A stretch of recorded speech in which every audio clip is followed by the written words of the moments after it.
Aunque estamos grabando bien, últimamente. Bien. Entonces, la idea es ver un tema nuevo. No va a ser una introducción al tema más que nada. Ya ver un par de ejemplos que está relacionado con... Es un tema genérico de programación que se usa en cualquier lenguaje. Nosotros lo vamos a ver un poco, como estamos viendo el lenguaje Java, que cómo se ve desde el punto de vista de Java, pero son conceptos totalmente generales para, más que nada para la programación en objetos o para la programación en sí, ¿no? Básicamente en objetos es un tema que se adecua mucho al paradigma de objetos, que se llaman los tipos abstractos de datos, ¿sí? Es un tema que ustedes lo van a ahora le van a empezar a ver la relación que tiene con los objetos.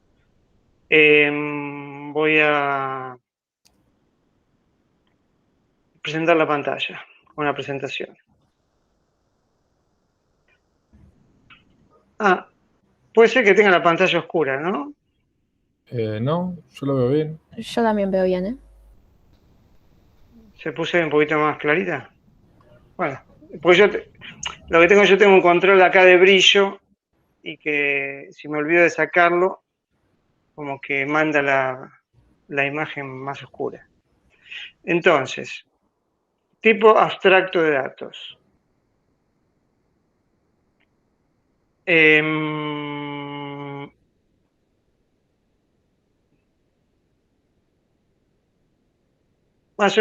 Antes de empezar con la presentación, vamos a hacer una explicación.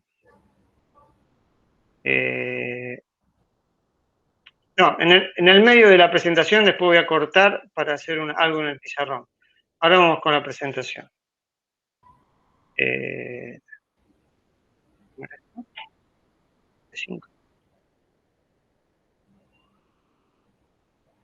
Bien. Tipo abstracto de datos. Sí. Bien. Primero lo que tendríamos que explicar es por qué el término abstracto. ¿De dónde o por qué se usa ese término en este tema? ¿Qué les da a ustedes de idea algo abstracto? Que cada uno, esto me lo hicieron en plástica, pero que cada uno en una imagen ve lo que quiere ver. Ajá. Como que es algo abstracto, como que si me ponen enfrente a la Mona Lisa, yo digo que es una mujer que estaba feliz, pero en la foto no salió, o en el retrato no salió feliz. Está bien. Y otra persona puede decir, no, estaba triste. Entonces, está bien, es un concepto del punto de vista así de la plástica. Claro. Está bien, perfecto. Nosotros acá el concepto de abstracción lo vamos a ver en el sentido de que de uno abstraerse, o sea, de no tomar en cuenta, ¿sí? Esa es la idea del abstracto acá. Aunque no lo indica mucho el nombre, pero la idea de esa palabrita abstracto lo vamos a usar como que yo me abstraigo, yo me desligo de algo, ¿sí? Ahora vamos a ver de qué me desligo. Pero la idea del término abstracto es como que yo a algo le doy importancia, pero a otra cosa como que yo no hace falta que le dé importancia, yo me puedo abstraer de eso, ¿sí? Vamos a ver de qué es eso. Primero vamos a hablar un poco de los datos. Los datos en el sentido de las variables, de la información en los programas. Generalmente, como dice esta diapositiva, tenemos datos primitivos. Por ejemplo, los números, el texto, ¿sí? Son datos que usamos, que son datos que están relacionados con nuestra vida real, con el idioma, con las cuentas, las fechas también. Pero básicamente el texto y los números son los datos más representativos que en la programación están relacionados con su contraparte en la vida real. El tipo abstracto de dato, los datos tienen que ver, básicamente podemos verlos desde dos aspectos. Primero, el aspecto de los valores que guardan, qué información guardan.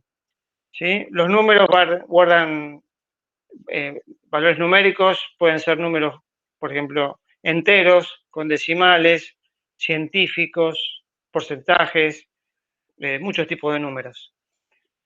Pero aparte, también tenemos que pensar siempre, cuando tenemos un dato, cómo podemos operar con ese dato, qué operaciones podemos hacer.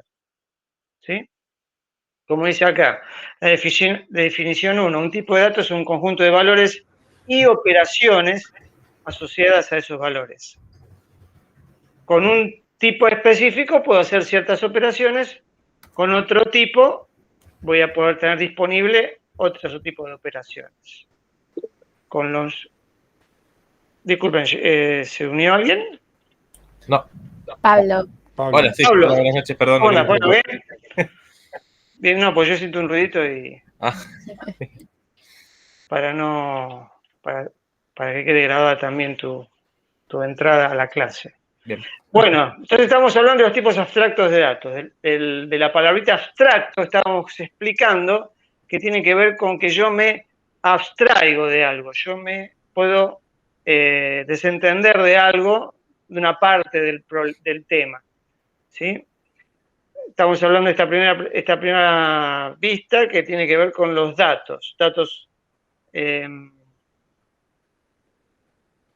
fundamentales o datos, no me sale la palabra, que tenemos el texto y los números, que son los que más tienen que ver con nuestro mundo real, y que todos esos datos están relacionados con los valores que pueden guardar y con qué operaciones se pueden hacer. ¿Sí? La definición 2 dice, un tipo de dato consta de dos partes, un conjunto de datos y las operaciones que se pueden realizar sobre esos datos. El conjunto de datos a veces se dice universo, o sea, el universo, todos los valores posibles de ese dato. ¿Sí? Sea un número entero, un número decimal, un número real o un texto. ¿Sí? Acá vamos a hacer un repaso rápido de lo que tiene que ver con los valores y algunas características. Los enteros, los números con coma flotante, los caracteres. Ay, me había olvidado de los datos lógicos, que son muy importantes en las computadoras, porque las computadoras funcionan con variables lógicas, con bits en el fondo. La electrónica funciona con bits, verdadero, falso, 0 o 1, que también está representado en los lenguajes de programación. ¿Sí? Valores de texto, valores numéricos, valores lógicos. Un valor de fecha también es algo muy usado, que nosotros usamos mucho como en nuestra realidad, y que en la programación también se emula de una forma que se nos sea útil. ¿Sí? Los datos primitivos, a los que estamos haciendo referencia, que ya vienen un poco incorporados en el lenguaje en forma casi cableadas al lenguaje, ¿sí? No hace falta hacer ninguna cosa rara para usarlos. Cuando nosotros tenemos un lenguaje para empezar a programar, las variables y los datos primitivos son los que tenemos disponibles siempre. Acá tenemos una pequeña tabla de los datos específicamente en Java, y que en algunos lenguajes también tienen más o menos la misma configuración. Fíjense un máximo y mínimo, el tamaño, ¿sí? Por ejemplo, un entero es de 30, o sea, está formado por 32 bits, o sea que puede albergar de menos 2 a la 31 hasta más 2 a la 31 menos 1, ¿sí? Por el tema del 0. Entonces, esos son todos los valores que puede tener un entero, por ejemplo. Un short es un entero, pero más chico. Después tenemos float, double, cuando queremos números más grandes, ¿sí? Bien. Y en nuestro lenguaje, lo que existe, en Java específicamente, como dijimos que es un lenguaje orientado a objetos, y tenemos clases y tipos de objetos que tienen una correspondencia con el tipo primitivo. Fíjense, el byte, tenemos un objeto, una clase, byte, con B larga, ¿ven? El byte de primitivo con B corta, B minúscula, B larga minúscula, y la clase, hay una clase de nombre byte con B larga mayúscula, y que tenemos por cada uno de esos tipos primitivos un objeto asociado, ¿sí? Esto es un tema de cómo está implementado este lenguaje. La mayoría de los lenguajes son parecidos, salvo algunos lenguajes muy fundamentales, por ejemplo el Smalltalk. El Smalltalk es un lenguaje también orientado a objetos, que fue previo a Java.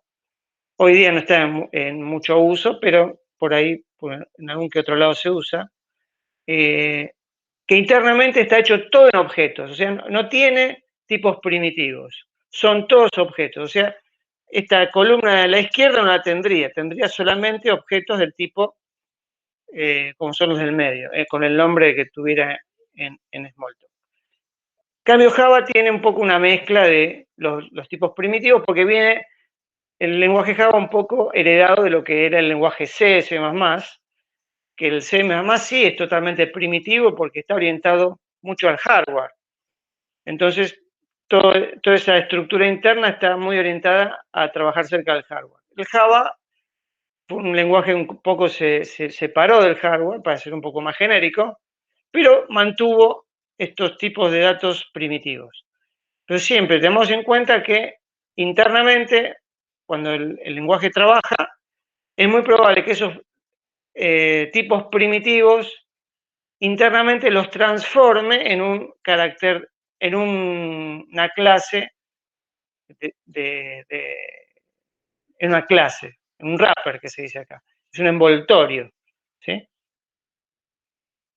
Aquí, por ejemplo, lo que la tarea esa de que desde un modo primitivo pasa a una clase se llama boxing y unboxing. Boxing cuando metemos el primitivo adentro de la clase. Y unboxing cuando sacamos el primitivo adentro de la clase. Internamente la clase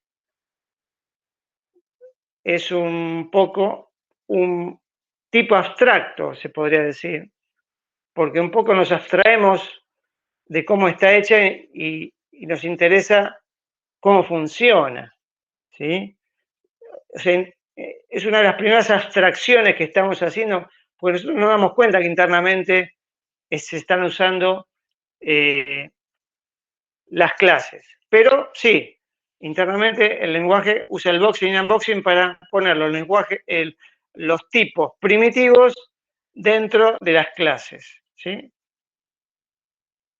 Y acá tenemos el unboxing, o sea, sacar de adentro de una clase el valor primitivo.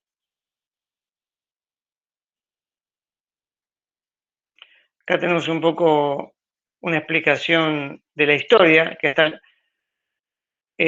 hasta la versión 1.5 de Java esto había que hacerlo en forma explícita, o sea, uno tenía que programarlo.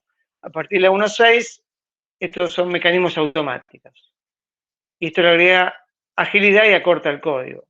Y internamente se trabaja más unificado, se trabaja todo en objetos. Como que los primitivos los tenemos en nuestro lenguaje, en nuestro código, pero cuando una vez que el lenguaje es compilado y trabaja internamente, se trabaja a nivel de clase, no a través de... Por eso nosotros no lo vemos. Entonces, esos datos o clases también los podemos decir que son tipos compuestos, ¿sí? Son formaciones de varias partes. Las partes son una colección o secuencia de tipos fundamentales, ¿sí? Los datos compuestos son como estructuras. Acá estamos hablando de datos compuestos en el sentido de distintos formatos de información. Por ejemplo, un array, una secuencia, un registro son tipos complejos de datos. Esta es una clasificación aparte de los tipos primitivos, los tipos de clase, los tipos compuestos son tipos de datos que nosotros armamos para poder solucionar cierta realidad. O sea, la programación de objetos nos permite modelar la realidad, que ese es el objetivo de los objetos. Entonces, para eso a veces nos conviene tener una estructura de un array para representar un grupo de datos del mismo tipo, una secuencia o cadena, un string, que sería una secuencia de bytes en realidad. Un string también es un tipo de dato compuesto, la clase string. La clase string no es algo primitivo. No existe el string como algo primitivo, ¿se entiende? En la electrónica de las computadoras no hay strings, hay bytes. Pero nosotros como personas, nos conviene tener los strings y usarlos como palabras, como texto. Entonces, en nuestro lenguaje creamos esa estructura de string, o secuencia de cadena, o cadena de caracteres. ¿Entiende? Esa es la idea de los tipos compuestos. El registro es como una clase, pero que tiene solamente datos. Fíjense acá en el siguiente. Es como si fuera una estructura que guarda 3 o 4 o 5 datos. Por ejemplo, se parece a guardar la información, el estado de una clase, por ejemplo, nombre, apellido, número de documento, email, por ejemplo. Y tenemos esos datos guardados en un registro. Esto está también pensándolo en a veces estructuras que no son de objetos, que previo a la programación de objetos había que armar estructuras porque no teníamos la facilidad de las clases que tenían los métodos, los getters y los setters, los constructores. Eso no existía, había que armarlo todo a pulmón. Entonces habría que armar estos registros. ¿Sí? Pero eventualmente capaz que para algún tipo de solución nos conviene armar esto, aunque tengamos un lenguaje de objetos, armarlo como un lenguaje que no es de objetos. ¿Sí? Acá vamos a ver tres conceptos de abstracción que podemos verlo desde el punto de vista de la programación, o de los programas, o del código. Una de las primeras abstracciones a veces que hacemos es la abstracción del control, o sea, nosotros corremos un programa, pero no estamos pendientes de por dónde va la secuencia de flujo. Eso lo hacemos a través de las secuencias de bucles y de condicionales. El if, for, while, el do while. Un poco la abstracción de control tiene que ver con eso, porque nosotros largamos un programa y nos abstraemos de lo que está haciendo internamente o por dónde está yendo. ¿Sí? La abstracción procedimental. Eso es otro tipo de abstracción que tiene que ver con el hecho de que llamamos un procedimiento o una función sin necesidad de saber realmente cómo hace las cosas por dentro. Solo necesitamos saber qué parámetro pasar y qué respuesta esperar. ¿Sí? Eso lo hablamos siempre en las funciones. Nosotros armamos funciones o procedimientos. Procedimiento es un nombre que se puede dar a una función. Hay lenguajes donde se le diferencian procedimiento de función, pero para nuestro lenguaje son todas funciones. Funciones que pueden devolver o funciones que no devuelven nada, sino que solamente trabajan. En algunos lenguajes el procedimiento es el que solo trabaja y la función es la que devuelve un valor. Nosotros tenemos funciones que devuelven y funciones que no devuelven. Pero, ¿cuál es el concepto? El concepto es que la abstracción procedimental tiene que ver con tener una función que va a hacer un trabajo y que a nosotros nos interesa mucho cómo lo hace internamente el trabajo. Lo que nos interesa a nosotros es cómo yo tengo que usarla, qué parámetros tengo que pasarle y qué dato me va a devolver. Esa sería la abstracción procedimental, ¿sí? Es otro tipo de abstracción. Y la abstracción de datos, que es lo que más nos va a interesar, que tiene que ver con la técnica de programación que permite inventar o definir nuevos tipos de datos. Tipos de datos definidos por el usuario. Ese es otro tipo de nombre que se le da a los TAD, tipo abstracto de datos o tipo definido por el usuario. Esos tipos de datos tienen que ver con representar en nuestro código situaciones de la vida real o situaciones que nos es útil tener esa abstracción, ¿sí? Porque capaz que el dato no es ni numérico, ni es un string, ni es una fecha, sino que capaz que es un conjunto, o capaz que es un string que tiene ciertas reglas. Entonces, no nos conviene programar siempre las reglas, sino nos conviene tenerlas en un lugar, agrupadas esas reglas, para que puedan funcionar en todo momento, cuando haga falta, ¿sí? Esas reglas y esos tipos de datos son los que el usuario necesita, lo que yo voy a programar. Acá tenemos los conceptos. Paradigma de abstracción en la programación orientada a objetos. Me abstraigo, no me interesa tanto su funcionamiento interno. Entonces, ¿cuál es la parte que yo me voy a abstraer en este tipo de abstracto de datos? Una vez que yo lo tengo hecho, ya me puedo abstraer de su funcionamiento interno. O sea, lo único que me interesa es cómo hace las cosas y no qué hace, ¿sí? Lo veo como una caja negra, esa es otra forma de verlo. Es una cajita negra, una función, creo que alguna vez lo hemos visto, una cajita negra que yo tengo que darle cierta información, procesa esa información y me devuelve un resultado. Esta es un poco la definición que tenemos en el libro de texto que tenemos acá en la materia. Es un tipo de abstracto de datos, puede definirse mediante la ecuación TAD, la representación, que serían la información interna que tiene o que va a guardar, y después las operaciones, lo que va a hacerse con esa información interna. O sea, si nosotros tenemos que guardar un valor numérico y que es un número común, genérico, no hace falta hacer un tipo abstracto de datos, sino con un tipo primitivo, con una clase, integer, o long, o double, me alcanza. Pero si es un dato que tiene una estructura y después tiene que seguir ciertas reglas, todo ese funcionamiento yo lo guardo en un paquetito y genero algo que puedo usarlo en forma genérica en mi programación.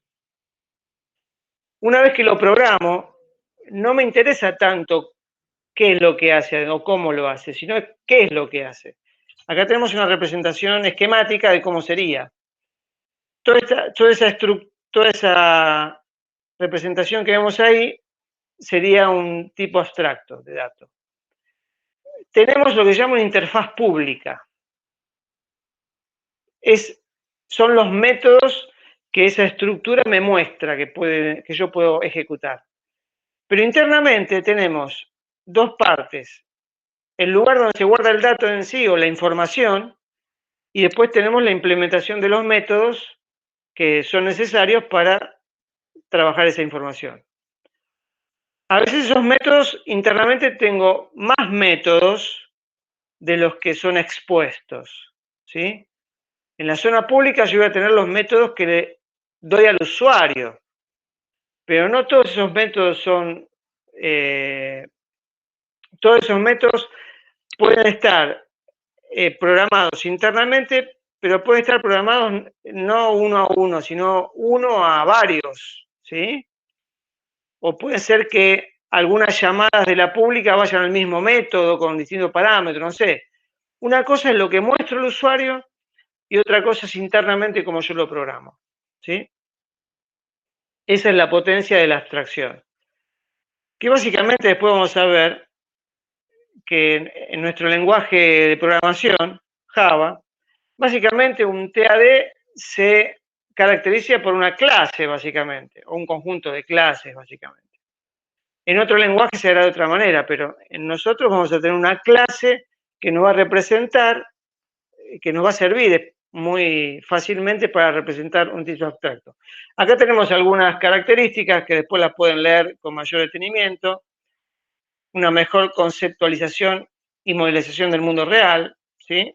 O sea, puedo yo programar algo que se parezca bastante al mundo real, la robustez del sistema, porque yo voy a tener esa clase que me representa un tipo abstracto y que la voy a poder usar en cualquier lugar que me haga falta, y siempre va a ser esa clase que está bien probada, bien programada, y no va a tener problemas. Mejora el rendimiento, separar las implementaciones de las especificaciones, permite la extensibilidad, recoge mejor la semántica del tipo, eso tiene que ver con la naturaleza del dato. O sea, me representa mejor el comportamiento y la naturaleza de la información que yo estoy queriendo que funcione en el tipo. Facilidades. Como usuario solo importa cómo funciona, cómo lo vemos de afuera. No importa cómo lo hace por dentro. Otra facilidad. Conociendo las interfaces de comunicación y uso ya estoy listo para aprovecharlo. O sea que una vez que está programado no hace falta que al usuario yo le explique cómo hace las cosas dentro. No. Al usuario solamente le hace falta que yo le explique, mira, vos tenés que llamar tal función con tal parámetros y te va a devolver tal respuesta. ¿Y qué ventajas tengo como programador? Una vez que la interfaz está definida, ya el usuario sabe cómo usar, sea una librería, un tipo abstracto. Entonces yo, si eventualmente tengo que hacer algún cambio, alguna modificación, alguna mejora, la voy a hacer en la parte de adentro. Pero la parte de interfase no cambia. O sea que el programador solamente se puede enfocar en mejorar la parte interna sin que por eso sufra la parte de interfase. Eso también se usa mucho en los sistemas que programamos con objetos. O sea, programamos interfaces que son la vista del comportamiento. Entonces, interfase después tiene abajo programado el comportamiento. Acá pasa lo mismo. Tengo el tipo de dato con su comportamiento interno, con sus datos internos, con una interfase que es al usuario. Esa interfase es la que va a servir para que se pueda usar, pero que si yo tengo que programar internamente, no voy a cambiar la interfaz, sino voy a cambiar lo que haga falta en la parte de adentro. ¿Sí?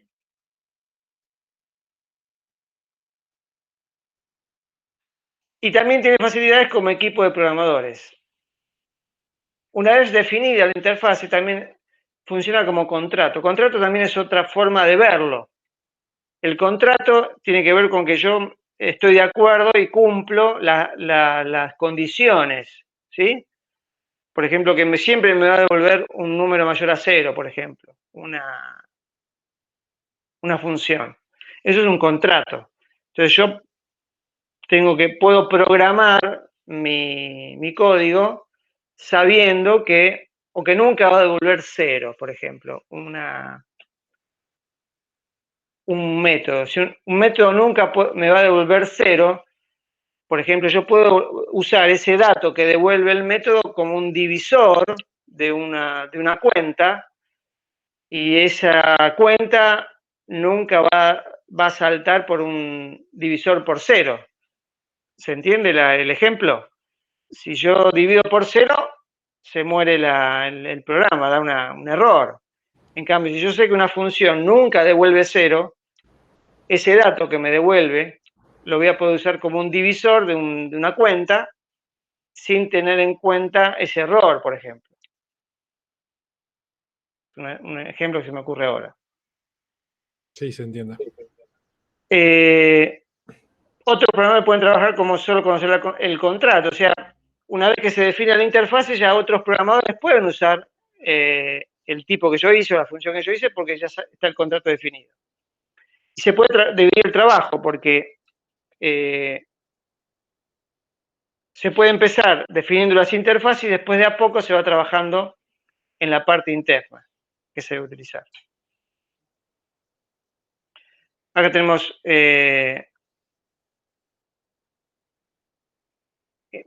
distintos lenguajes, cómo sería internamente el título abstracto de datos, o sea, cómo se llama el equivalente a clase de Java, en C++ también es una clase, nada se llama paquete, módulo 2 se llama módulo, estos son distintos lenguajes que también son orientados a objetos, pero que internamente tienen otra nomenclatura. Entonces, como corolario, decimos que una clase de Java se adapta muy fácilmente para construir un tipo abstracto de datos. ¿Sí? Formas informales. Bueno, esta es la forma de que básicamente uno lo diseña. El stakeholder describe lo que necesita. El stakeholder es la persona interesada en el proyecto. ¿Sí? Ese término capaz lo van a ver, lo van a empezar a sentir, a ver o a leer, cuando ustedes estén trabajando en programación. Los stakeholders son las personas interesadas en el proyecto, los que conocen del problema, los que saben de la necesidad. Entonces, ellos van a definir el tipo de datos que necesita, qué operaciones necesita hacer, y ustedes van a programarlo, ¿sí?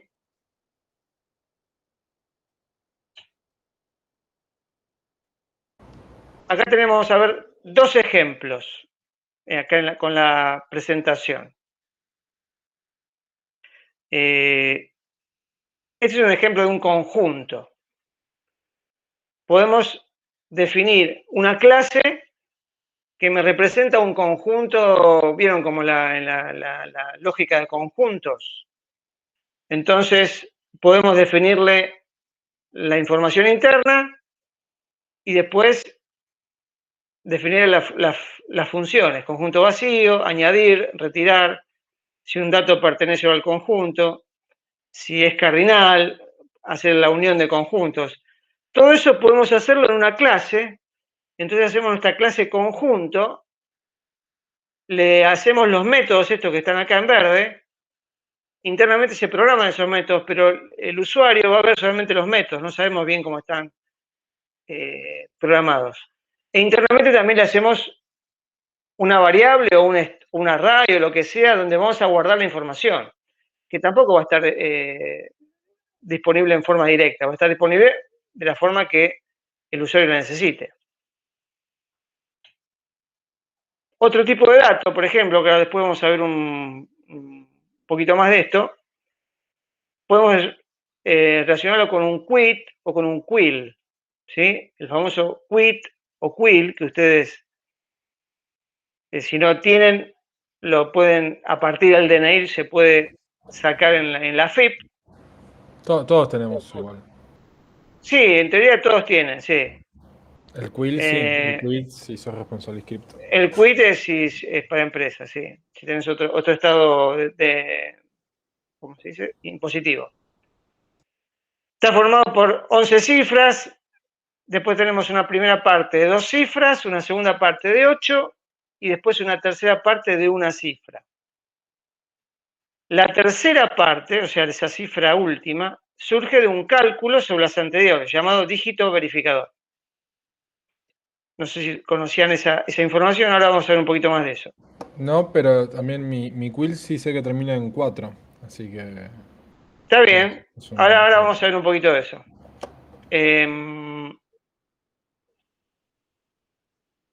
Entonces, para nosotros representar un quit, podríamos representarle el quit en una variable de texto y listo, y ya está.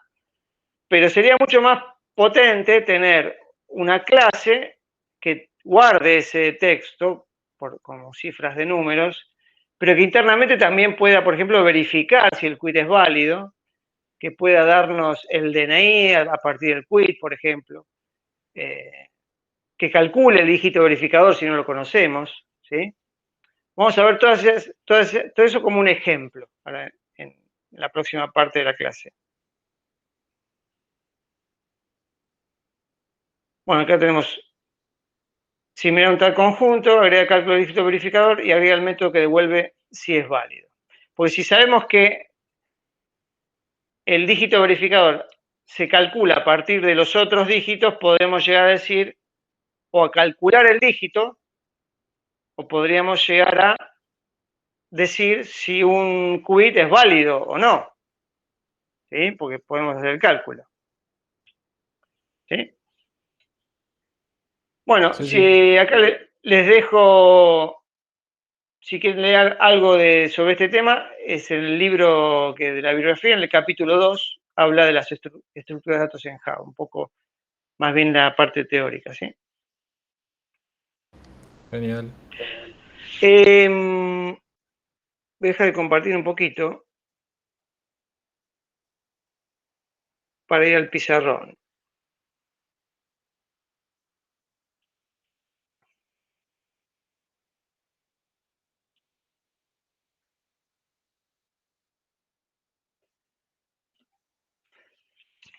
No, quería ver si ustedes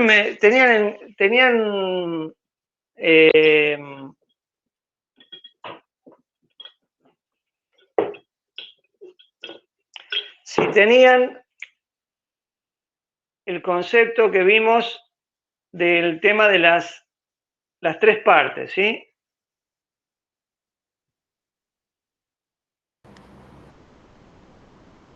¿Quedó duda sobre esto? La parte pública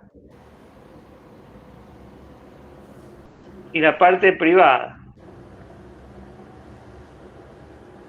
O sea, acá yo voy a tener métodos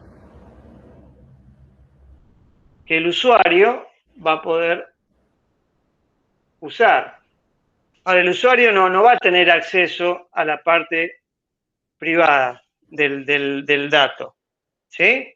Acá internamente yo voy a programar métodos y voy a tener los datos internos. Esto está comunicado, ¿sí? Pero, del punto de vista del usuario, esta va a ser la única parte que va a ver. ¿Sí? El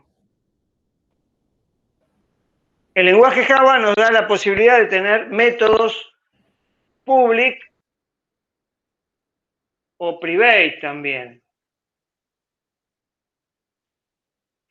Entonces, podemos tener acceso a datos o a métodos de acuerdo a cómo están definidos.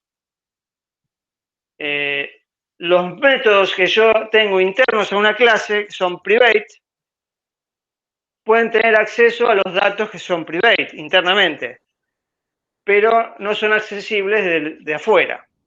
Esa es la forma que podemos hacer para que desde afuera una clase se le vea algunos métodos sí y otros no. Eventualmente esta clase va a poder usar otras clases que hagan falta, si hacen falta para hacer cálculos, para hacer otro tipo de trabajo, que seguramente van a ser private todas, porque yo no voy a poder acceder, el usuario no va a poder acceder a estas clases accesorias. Solamente va a poder acceder a la parte de interfase, que tiene que ver con la parte privada, ¿sí? Sí, es como la parte de herencia, digamos. Para que la privada y la pública cambien datos, se crea un objeto y las demás clases, las tres clases que están ahí abajo, serían como clases hijas, ¿no? En este caso, no. Lo que yo dije que son clases auxiliares que Auxiliares, hacen ok. falta. Sí, sí. Ok. La herencia tiene que ver con, a partir de una clase, yo genero otra clase. Ese es un tema también que todavía no hemos visto, que tenemos que verlo. A partir de una clase, genero otra clase. Y la clase hija tiene disponible todo el código de la clase padre. Bien. Básicamente esa es la herencia. Pero ¿por qué yo hago una herencia? Porque yo quiero que la clase hija sea algo mejor que el padre o algo diferente al padre. Si no, usaría el padre. sino ¿para qué hago la herencia? Porque yo, en el padre hay cosas que no tengo. Entonces, ¿qué hago? Genero un hijo a partir del padre y a ese hijo sí lo modifico. Pero el código que yo voy a escribir solamente va a ser el que necesite agregar. Todo el código que tiene el padre me pasa automáticamente, ¿sí? ¿Se entiende? Sí. Una vez que escribo el padre, el hijo lo tengo disponible y aparte le agrego mi código. O eventualmente cambio algún método que está en el padre, lo redefino en el hijo porque tiene que funcionar distinto, y agrego métodos que el padre no tiene. ¿Sí? Perfecto. Bien. Entonces,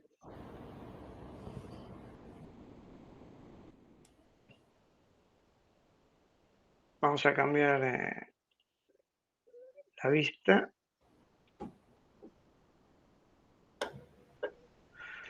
Bien.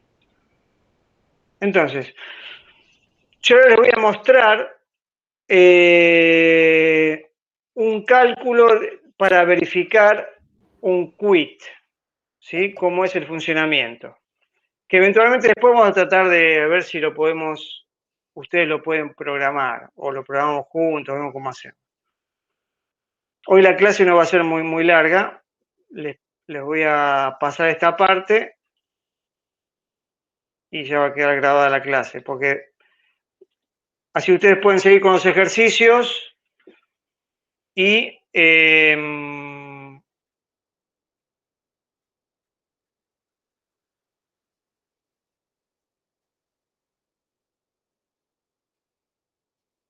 también ahora yo tendría que pasarle ejercicios de la parte de archivos, que no hay ninguna, una tira de archivos. Y después vamos a ver alguna otra tira con este tema de tipo abstracto. El tipo abstracto es un tema un poco más largo, entonces hoy vamos a hacer una especie de introducción más esta parte práctica. ¿Sí?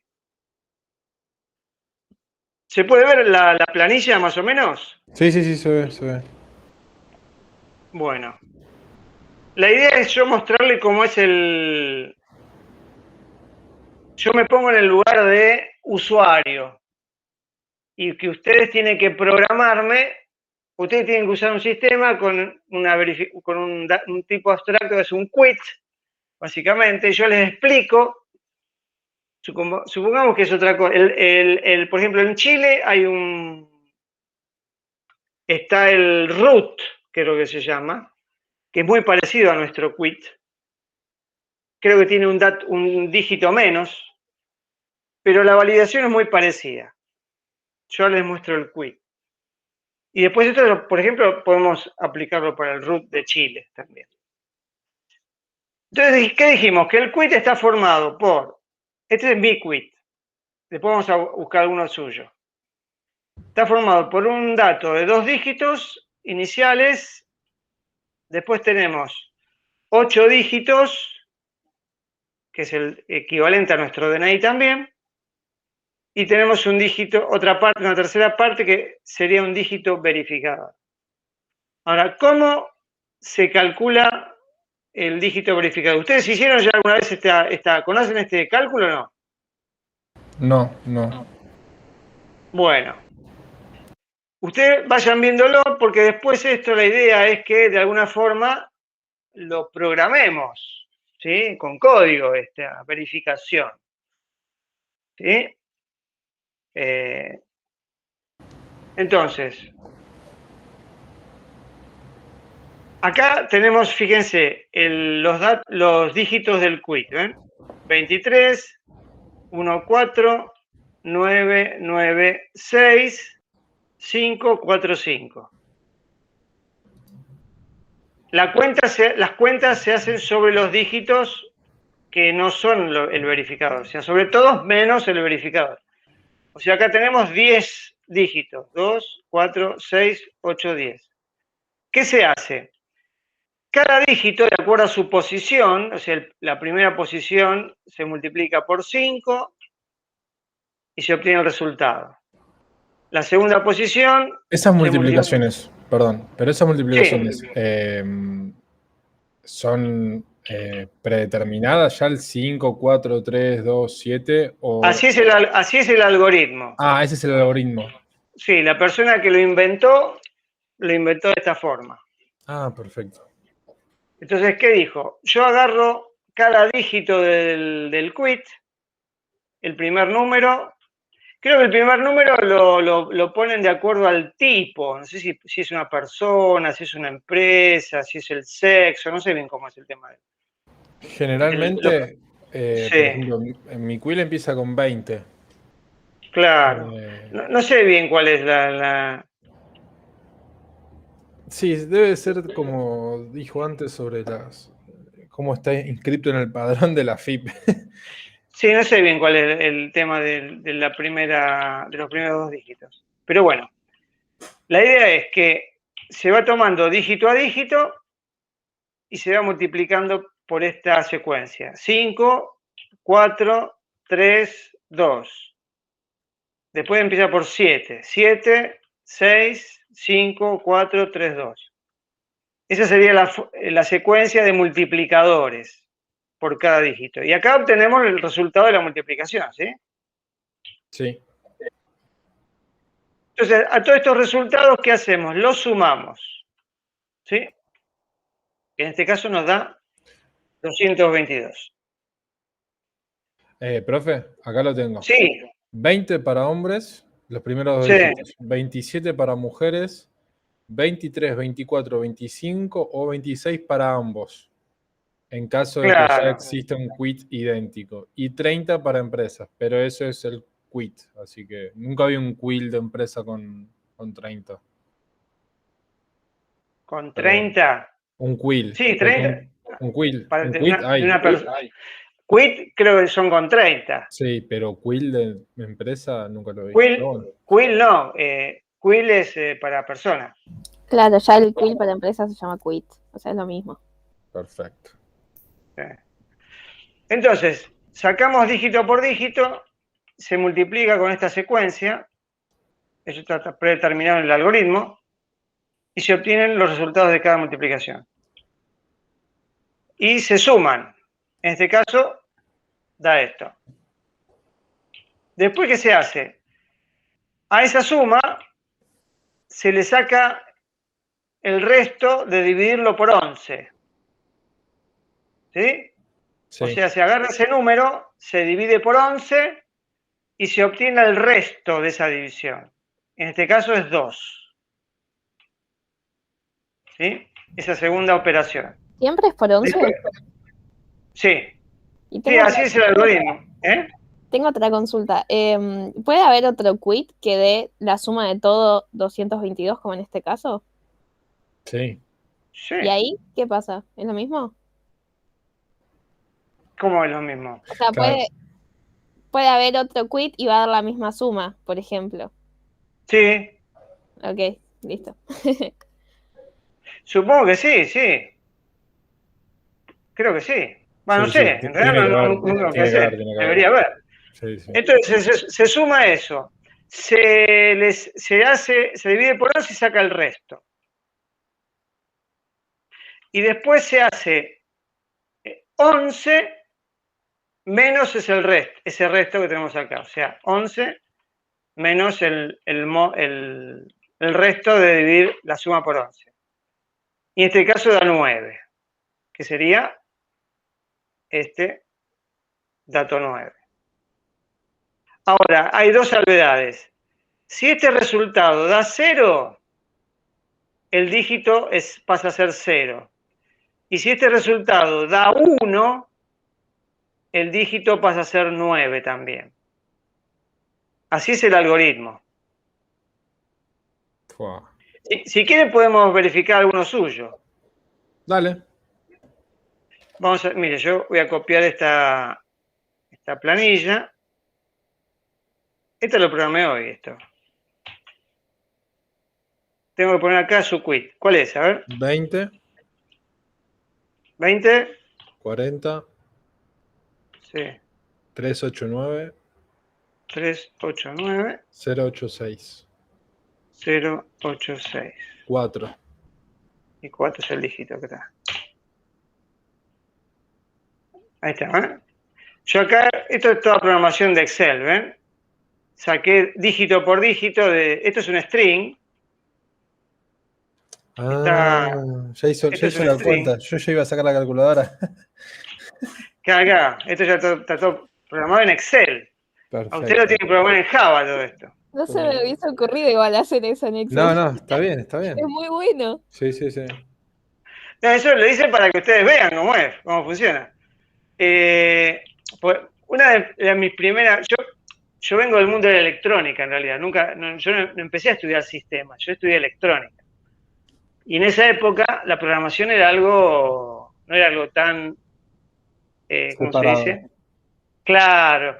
Generalmente a la programación se dedicaba gente que venían de otras ramas, de la parte de ingeniería, la parte de muchos contadores hacían programación. Yo vengo de la parte de electrónica y como en esa época ya la programación empezaba a meterse mucho en la electrónica, empezamos a tener también las planillas de cálculo. Y una de las primeras cosas que yo empecé a programar fue Excel. O sea, porque Excel tiene todo un sistema de funciones, todo un metalenguaje interno que sirve para hacer cosas dentro de la planilla. Una de las cosas que se puede hacer es extraer un dígito o un texto de otro texto. En este caso voy sacando dígito por dígito acá. 20, 40, 389, 086. Esto lo dejé fijo, porque está fijo, y acá tengo el resultado de cada multiplicación.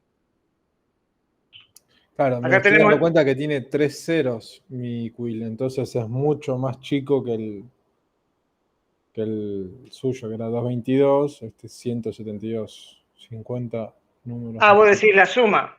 Claro, o sea, la suma es mucho más chica.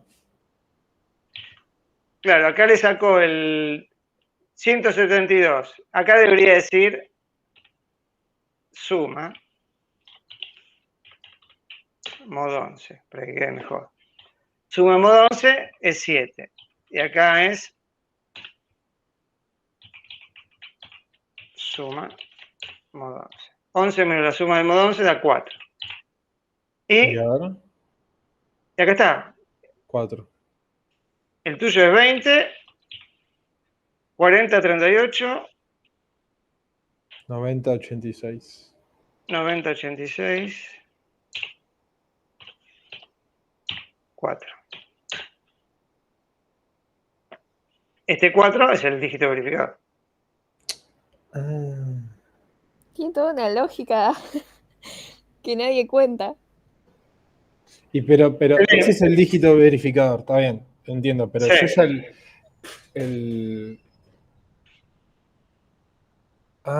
pero 20, 40, 3, 8, 0, 8, 6. Claro, el 4, ese es el tema, que en el quit o en el quill ya aparece mi dígito verificador. Claro. Pero esto que es para corroborarlo. O sea, claro. ¿Y cómo llegaron antes para llegar a ese dígito? Por Claro, por el algoritmo. Ok. Porque el algoritmo. Al principio no está el 4, o sea, el 4 llega al final. Acá no. Claro. El 4 es un dígito que surge, que es función de una cuenta sobre los otros dígitos. Qué flash. El dígito verificador es un dato dependiente de los otros dígitos. Depende de los otros dígitos. Si yo pongo acá, si vos... ¿Por qué hago esto?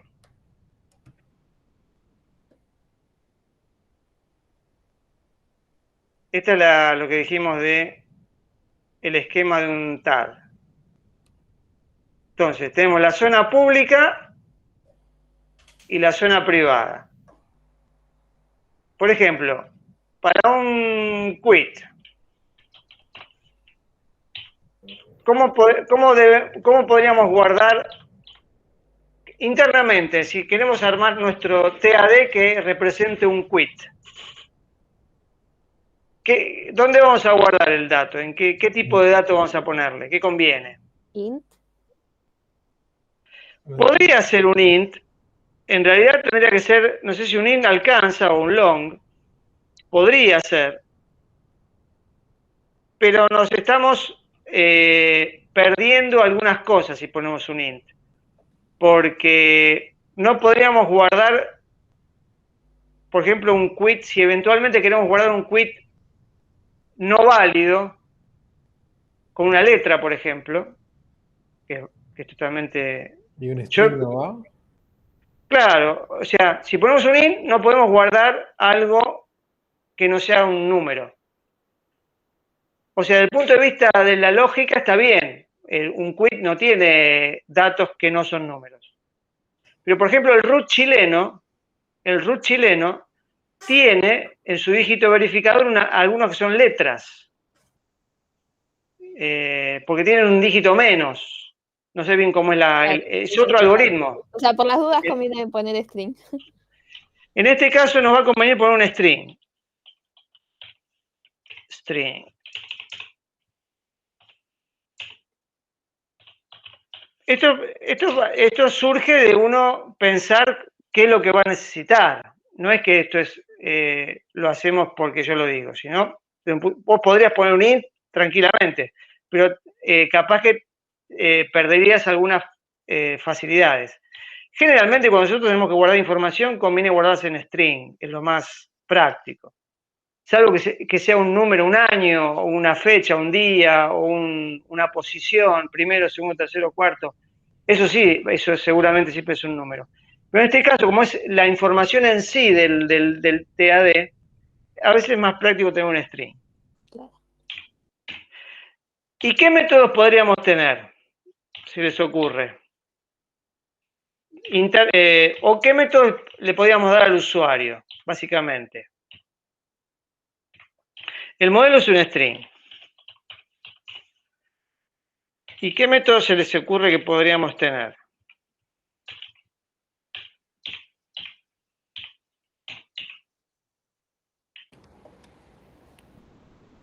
¿Por qué otro método más? Claro, piénsenlo esto como una cajita que va a guardar un quit. Entonces nosotros cuando estamos programando internamente... ¿Un array no iría? ¿Un array para que guarde todos los datos ahí? Claro, el array, en real, el quit lo guarda adentro del string. Lo Sí. usamos como un array de caracteres el string, en cierta forma. Ok. ¿Sí? Con eso creo que ya nos alcanza. Podríamos tener algún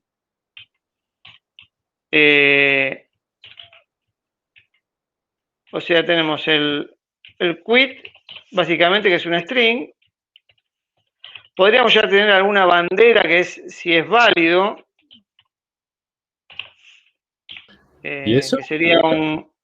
Claro, nosotros tenemos una clase que esto me va a representar un quit, ¿sí?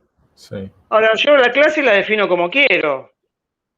O sea, la idea es que mi clase me sirva no solamente para guardar el quit, sino que también para que pueda hacer otras cosas. Por ejemplo, que me pueda decir si el quit que tiene adentro es válido o no, por ejemplo.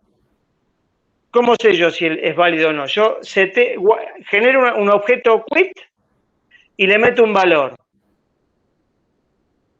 Yo la programación la hago como yo quiero, no estoy obligado a hacer cosas.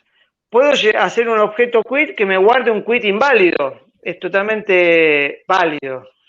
Entonces yo puedo tener un flag interno de esta clase quit que me diga si es válido sí o no, sería un boolean. Claro, me decía flag y no entendía lo que era. Si era válido. Una bandera o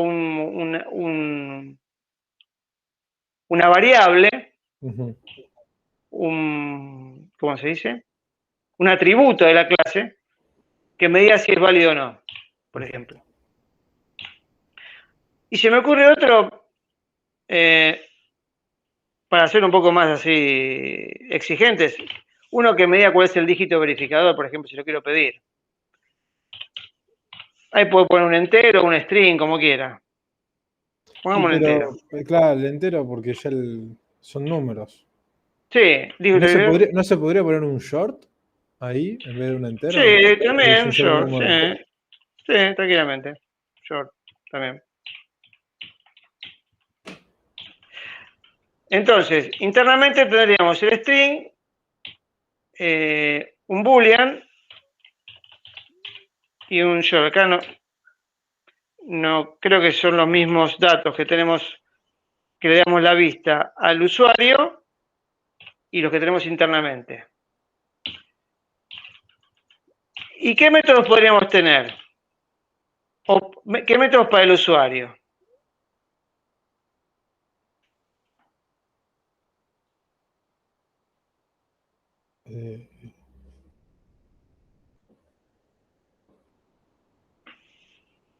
¿Qué se les ocurre? A ver.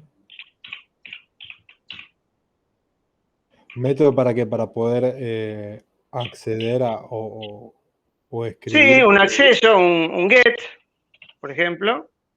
Get quit. Para obtener quit. Get válido, para obtener si es válido. Y el get de verificador. Get df. DF.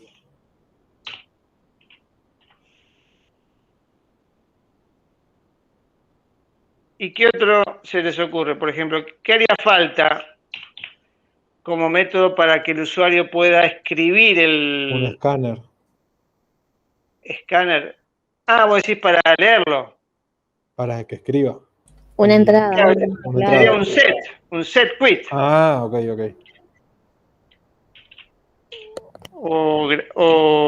Sí, set quit. Set quit. Y para que lo vea, igual eso lo imprimís un show. Y acá tenemos el get quit. Sí, la verdad. Set quit.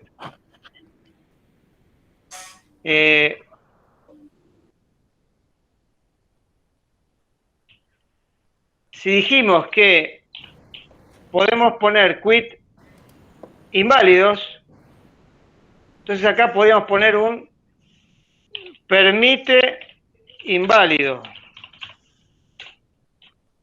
Que en realidad esto sería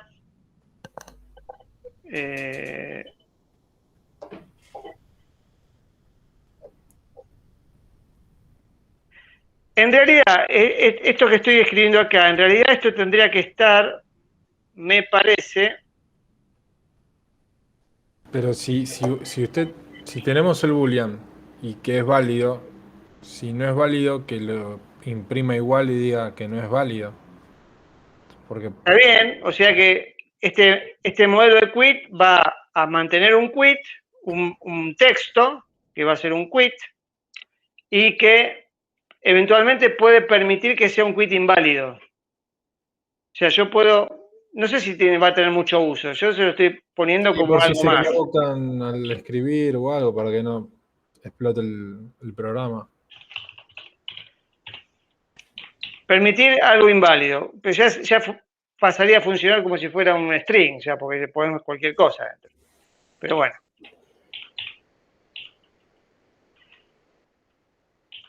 Internamente vamos a tener que hacer algún método que sea para validar. Validar quit. ¿Sí? Sí. Y el otro podría ser un método interno que para validar el quit que voy a necesitar, que es cálculo df. Voy a necesitar un método que me calcule el df para validar el quit.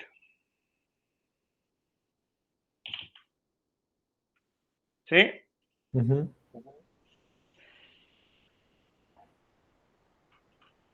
Y básicamente estamos bastante cerca de tener un tipo abstracto de quit que tiene internamente un método de validación y que se guarda en un string.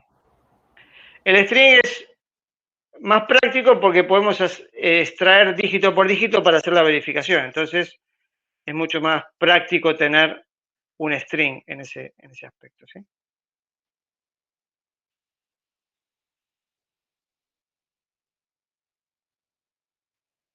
¿Vos te acordás tu quill? Gran pregunta. Creo que es 20. Vamos a ver si... Pero no estoy segura. No me acuerdo el dígito verificador. Lo podemos calcular. Investigarlo ahora. ¿Podés poner cuál es mi quill? Sí, ya sé, pero no te van a buscarlo. Y me parece que es 27. Porque dice 27 para mujeres. Puede ser. Bueno, 23, entonces. ¿Cómo es el tuyo entonces? 27. Vamos a poner acá Luciana. No voy a decir el último número, así ahora yo lo busco, pero vamos a ver si le pegamos. 27. 42. Sí. 673. 071. 071. Y acá tendría que saltar. Después busco.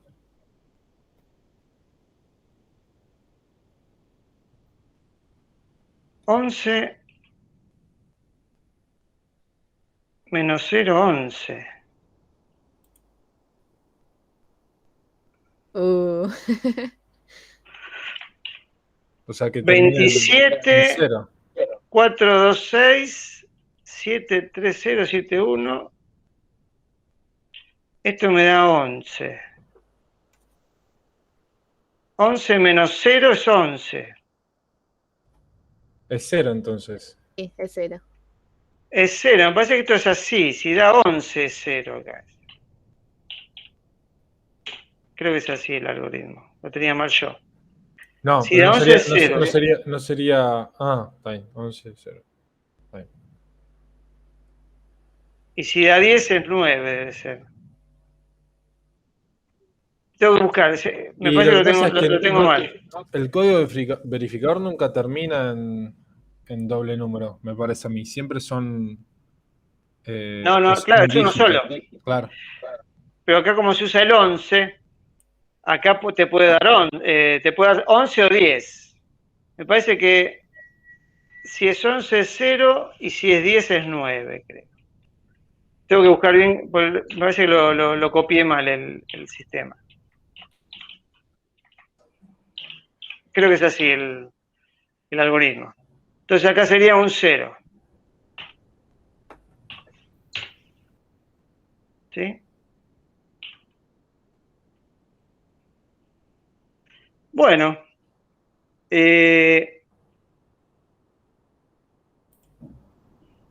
La idea es empezar con este tema. Después, los tipos de abstractos que vamos a ver, que un poco viene heredado de los lenguajes que no tienen objetos, pero que también los vamos a ver para que tengan bien en claro cuáles son, tiene que ver con estructuras tipo de listas, tipo colas, tipo pilas, ¿sí? Son todas estructuras de datos que se usan mucho en la programación y que representan a veces cosas que nosotros usamos en nuestra realidad. Una pila de cosas, una cola, por ejemplo, en un negocio que está esperando que lo atiendan, una lista en el sentido de que los datos están enlazados, ¿sí? Todo eso vamos a verlo después como distintos tipos de datos abstractos, ¿sí? ¿Alguna pregunta de todo lo de hoy? No, por ahora. No, yo estoy sorprendida porque no sabía que era así. ¿Lo del quit? Sí. Sí, yo lo encontré una vez, porque una vez lo tuve que programar para un sistema y ya me quedó. En Chile se usa el root, que tiene un dígito menos, pero los dígitos verificadores son algunas letras tienen. Ahora no me acuerdo del algoritmo. Después capaz que le paso un ejercicio con eso, pero para comparar el root con el quit. Bueno, yo voy a ir terminando la grabación, así que la clase cerradita.